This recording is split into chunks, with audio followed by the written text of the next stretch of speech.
एक बूढ़ा आदमी जो पूरी दुनिया को अहिंसा का पाठ पढ़ाता था, वह अपनी मौत की तरफ धीरे धीरे बढ़ रहा था।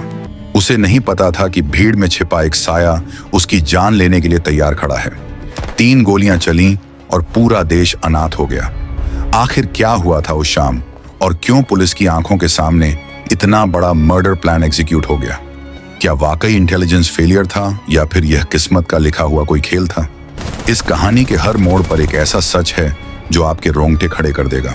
इतिहास के पन्नों में कुछ तारीखें ऐसी होती हैं जो स्याही से नहीं बल्कि खून से लिखी जाती हैं।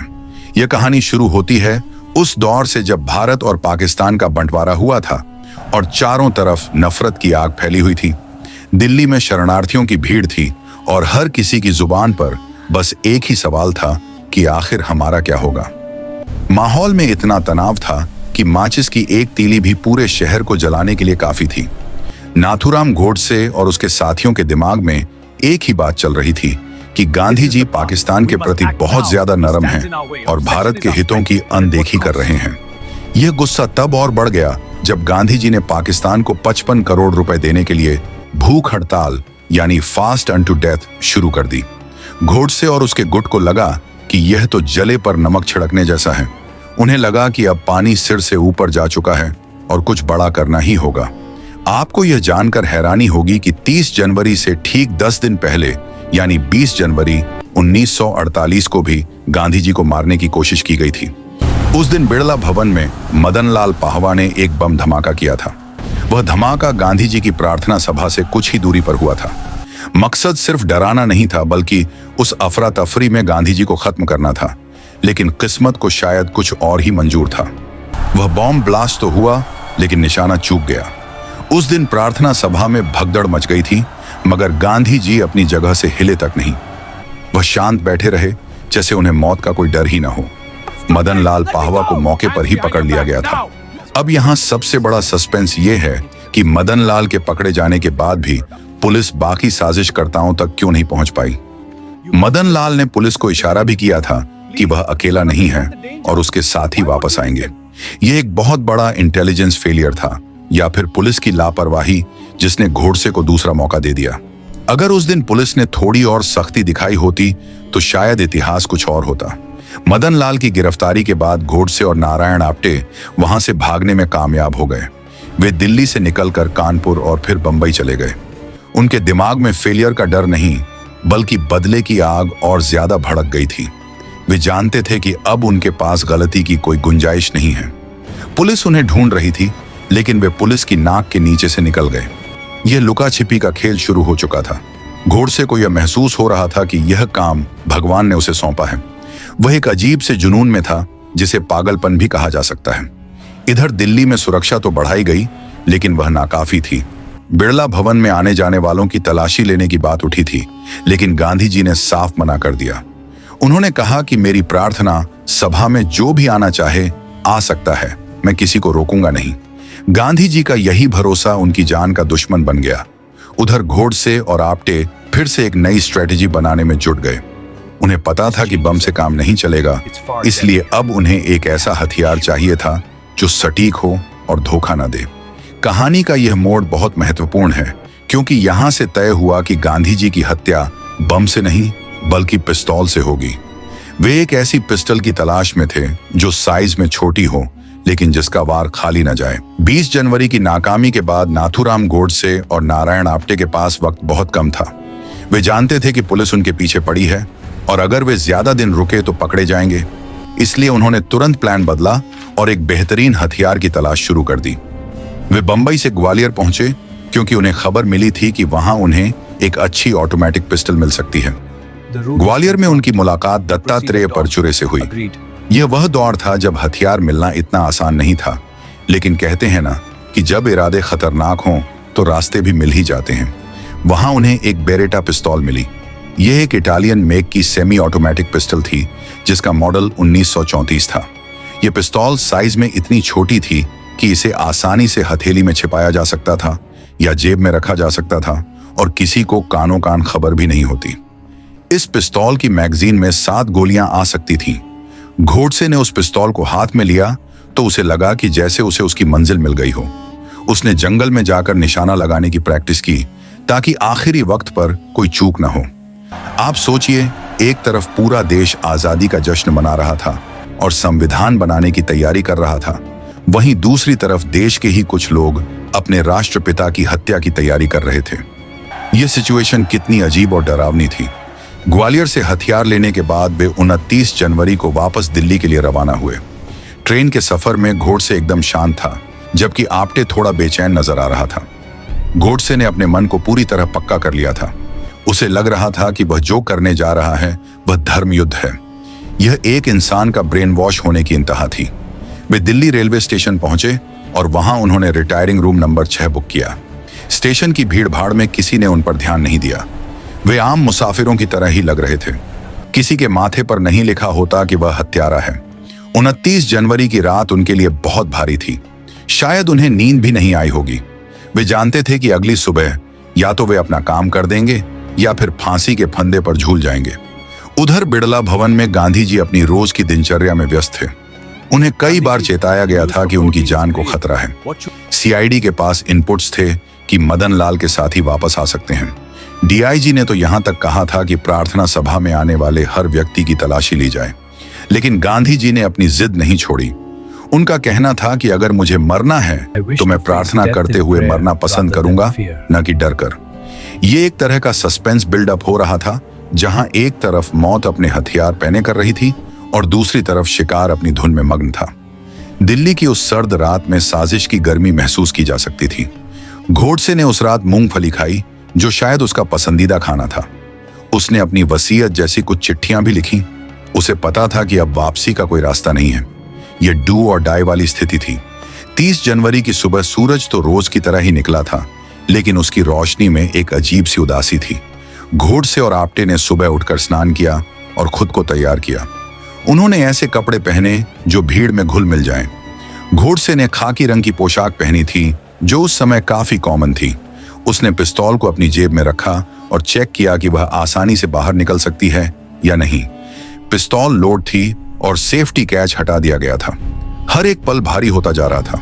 वे स्टेशन से निकले और पहले उन्होंने पुरानी दिल्ली का जायजा लिया। फिर वे बिड़ला मंदिर गए। वहां उन्होंने भगवान के दर्शन किए। यह कितना बड़ा विरोधाभास है कि एक इंसान भगवान के सामने सिर झुका रहा है और उसी भगवान के बनाए एक इंसान को मारने जा रहा है। 30 जनवरी 1948 की दोपहर। दिल्ली का मौसम सुहावना था, लेकिन हवाओं में एक अनजाना सा खौफ तैर रहा था। नाथूराम घोड़से और नारायण आप्टे अब अपने फाइनल डेस्टिनेशन यानी बिड़ला भवन की तरफ बढ़ने के लिए तैयार थे। उन्होंने कनॉट प्लेस के पास खाना खाया। यह शायद उनका आखिरी भरपेट खाना होने वाला था। घोड़से बिल्कुल सामान्य दिख रहा था। उसके चेहरे पर न तो पसीना था और न ही कोई शिकन। यह उसका आत्मविश्वास था या फिर मौत का डर खत्म हो चुका था, यह कहना मुश्किल है। उन्होंने एक तांगा किया और बिड़ला भवन की तरफ चल पड़े।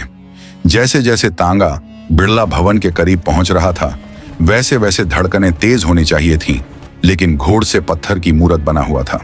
दूसरी तरफ बिड़ला भवन में गांधी जी का दिन बहुत व्यस्त था। उस दिन उनकी मुलाकात सरदार वल्लभ भाई पटेल से होनी थी। यह मुलाकात बहुत अहम थी क्योंकि उस समय नेहरू जी और पटेल जी के बीच कुछ मतभेद चल रहे थे और गांधी जी उन्हें सुलझाना चाहते थे। शाम के 4 बजे सरदार पटेल अपनी बेटी मणिबेन के साथ बिड़ला भवन पहुंचे। गांधी जी और पटेल जी की बातचीत शुरू हुई। गांधी जी उस दिन थोड़े भावुक लग रहे थे। उन्होंने बातों ही बातों में अपनी मौत का जिक्र भी किया था। उन्होंने कहा था कि अगर मैं आज रात या कल तक जीवित न रहूं तो इन बातों का ध्यान रखना। क्या उन्हें आभास हो गया था कि उनका वक्त पूरा हो चुका है? इसे छठी इंद्री या सिक्स्थ सेंस कहा जा सकता है। बातचीत इतनी गंभीर थी कि वक्त का पता ही नहीं चला। शाम के 5 बज चुके थे। यह गांधी जी की प्रार्थना का समय था। गांधी जी समय के बहुत पाबंद थे। वह 1 मिनट की देरी भी बर्दाश्त नहीं करते थे। लेकिन उस दिन पटेल जी के साथ चर्चा में वह लेट हो रहे थे। आभा और मनु, जो उनकी पोतियों जैसी थीं और उनकी देखभाल करती थीं, वे इशारा कर रही थीं कि प्रार्थना का समय हो गया है। लेकिन गांधी जी बात खत्म करने में लगे थे। आखिरकार 5:10 पर बातचीत खत्म हुई। गांधी जी ने अपनी घड़ी देखी और उन्हें बहुत बुरा लगा कि वह 10 मिनट लेट हो गए हैं। उन्होंने आभा और मनु के कंधों का सहारा लिया और प्रार्थना स्थल की तरफ चल पड़े। यह वही वॉक थी जिसे आज भी लोग याद करते हैं। उधर घोड़से भीड़ में शामिल हो चुका था। वह मौका तलाश रहा था। बिड़ला भवन के बगीचे में खासी भीड़ जमा थी। लोग बापू की एक झलक पाने के लिए बेताब थे। घोड़से ने अपने साथी आपटे को इशारे से समझा दिया था कि अब वह आगे बढ़ेगा। आपटे भीड़ में पीछे रह गया। घोड़से ने अपनी जेब में हाथ डाला और पिस्तौल की मूठ को कसकर पकड़ा। उसकी उंगली ट्रिगर पर थी। उसे पता था कि उसके पास सिर्फ कुछ सेकंड होंगे। अगर वह चूका तो भीड़ उसे कच्चा चबा जाएगी। माहौल में एक अजीब सा सन्नाटा और शोर दोनों था। गांधी जी तेजी से चल रहे थे ताकि देरी की भरपाई कर सकें। उन्हें क्या पता था कि वह अपनी जिंदगी के आखिरी चंद कदम चल रहे हैं। घोड़से भीड़ को चीरते हुए आगे बढ़ने लगा। उसकी नजरें सिर्फ गांधी जी पर टिकी थीं। जैसे शेर अपने शिकार पर नजर रखता है, वैसे ही घोड़से आगे बढ़ रहा था। उसे रोकने वाला कोई नहीं था, क्योंकि सुरक्षाकर्मी भीड़ को नियंत्रित करने में लगे थे और गांधी जी के पास कोई क्लोज प्रोटेक्शन ग्रुप नहीं था। शाम के 5:17 हो रहे थे। सूरज ढलने को था और बिड़ला भवन के लॉन में लंबी परछाइयां बन रही थीं। गांधी जी आभा और मनु के कंधों पर हाथ रखकर तेजी से मंच की ओर बढ़ रहे थे, जहां उन्हें प्रार्थना करनी थी। भीड़ उनके सम्मान में रास्ता छोड़ रही थी। लोग हाथ जोड़कर उनका अभिवादन कर रहे थे और गांधी जी भी मुस्कुराकर हाथ जोड़ रहे थे। तभी भीड़ में से एक युवक निकला। उसने खाकी रंग की वर्दी जैसी पोशाक पहन रखी थी। यह नाथूराम घोड़से था। वह तेजी से गांधी जी की तरफ बढ़ा। देखने वालों को लगा कि शायद वह गांधी जी के पैर छूना चाहता है। यह भारत में एक आम परंपरा है कि लोग बड़े बुजुर्गों के पैर छूते हैं। मनु को भी यही लगा। घोड़से ने गांधी जी के सामने आकर नमस्ते किया।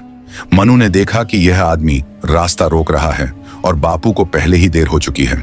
मनु ने घोड़से से कहा कि भैया, बापू को पहले ही 10 मिनट की देरी हो गई है, आप हट जाइए। लेकिन घोड़से के इरादे तो कुछ और ही थे। उसने झटके से मनु को धक्का दिया। मनु के हाथ से बापू का पीकदान और माला छूटकर नीचे गिर गई। इससे पहले कि कोई कुछ समझ पाता, घोड़से ने बिजली की फुर्ती से अपनी जेब से वह काली बेरेटा पिस्तौल निकाल ली। यह सब इतना अचानक हुआ कि किसी को प्रतिक्रिया देने का वक्त ही नहीं मिला। घोड़से ने पिस्तौल गांधी जी के सीने की तरफ तान दी। उस वक्त घोड़से और गांधी जी के बीच बमुश्किल 1 या 2 फीट की दूरी रही होगी। एक पल के लिए दोनों की नजरें मिलीं और फिर वो हुआ जिसकी गूंज आज तक सुनाई देती है। धां धां धां, एक के बाद एक 3 गोलियां चलीं। पहली गोली गांधी जी के पेट में लगी, दूसरी पसलियों के बीच और तीसरी सीधे सीने में। गोलियों की आवाज से पूरा बिड़ला भवन गूंज उठा। पक्षी पेड़ों से उड़ गए। सन्नाटा चीख में बदल गया। गांधी जी के मुंह से आखिरी शब्द निकले, हे राम। हालांकि इस पर भी कुछ विवाद है कि उन्होंने हे राम कहा या नहीं, लेकिन जनमानस में यही बात रची बसी है।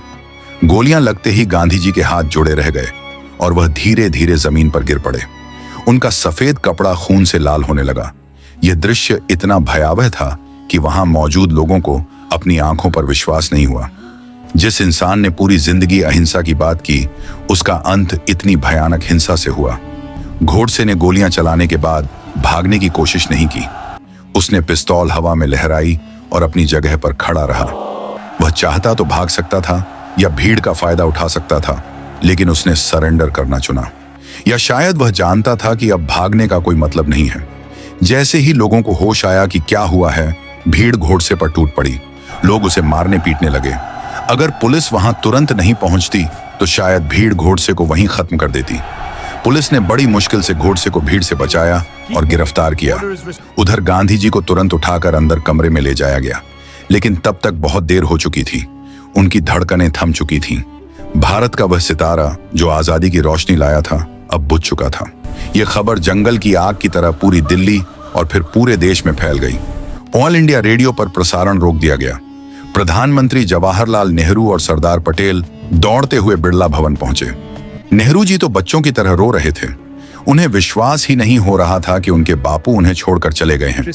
उन्होंने रेडियो पर देश को संबोधित किया और वह ऐतिहासिक भाषण दिया जो आज भी रोंगटे खड़े कर देता है। उन्होंने कहा कि हमारे जीवन से रोशनी चली गई है और अब चारों तरफ अंधेरा है। The light has gone out of our lives. ये लाइन सुनकर पूरा देश सिसक उठा था। उधर पुलिस स्टेशन में घोड़से एकदम शांत बैठा था। उसे अपने गे पर कोई पछतावा नहीं था। वह बार बार यही कह रहा था कि मैंने जो किया वह देश के लिए सही था। पुलिस वाले भी हैरान थे कि इतना बड़ा कांड करने के बाद भी यह आदमी इतना नॉर्मल कैसे है। यह एक फनेटिक माइंडसेट की निशानी थी। दिल्ली की सड़कों पर सन्नाटा पसर गया था। लोग अपने घरों से बाहर निकल आए थे, लेकिन किसी के मुंह से आवाज नहीं निकल रही थी। हर कोई स्तब्ध था। ऐसा लग रहा था जैसे समय थम गया हो। पुलिस ने तुरंत जांच शुरू की। गोडसे के साथियों की तलाश शुरू हुई। नारायण आप्टे को भी बाद में पकड़ लिया गया। जांच में पता चला कि यह एक बहुत बड़ी साजिश थी जो पुणे से लेकर ग्वालियर और दिल्ली तक फैली हुई थी। इसमें कई लोग शामिल थे। सावरकर का नाम भी इस केस में आया था, लेकिन सबूतों के अभाव में उन्हें बरी कर दिया गया। लाल किले के अंदर एक विशेष अदालत लगाई गई जहां इस केस की सुनवाई हुई। गोडसे ने अदालत में अपना पक्ष रखा। उसने घंटों लंबा भाषण दिया जिसमें उसने बताया कि उसने गांधी जी को क्यों मारा। उसने बंटवारे और हिंदुओं के हितों की बात की। उसका मानना था कि गांधी जी की नीतियों के कारण भारत कमजोर हो रहा है। हालांकि कोर्ट के लिए हत्या होती है, चाहे उसके पीछे का मकसद कुछ भी हो। यह ट्रायल पूरी दुनिया की सुर्खियों में था। जज ने अपना फैसला सुनाया। नाथूराम गोडसे और नारायण आप्टे को फांसी की सजा सुनाई गई। बाकी आरोपियों को उम्र कैद मिली। यह न्याय की जीत थी, लेकिन जो नुकसान हो चुका था उसकी भरपाई कोई अदालत नहीं कर सकती थी। 15 नवंबर 1949 का दिन तय हुआ फांसी के लिए। अंबाला सेंट्रल जेल में गोडसे और आप्टे को फांसी दी जानी थी। आखिरी वक्त तक भी गोडसे के चेहरे पर शिकन नहीं थी। वह अपने विश्वास पर अडिग था। तो दोस्तों, यह थी उस दुर्भाग्यपूर्ण दिन की पूरी दास्तां जिसने भारत को झकझोर कर रख दिया। हम जल्द ही लौटेंगे एक और दमदार कहानी के साथ। तब तक के लिए जय हिंद।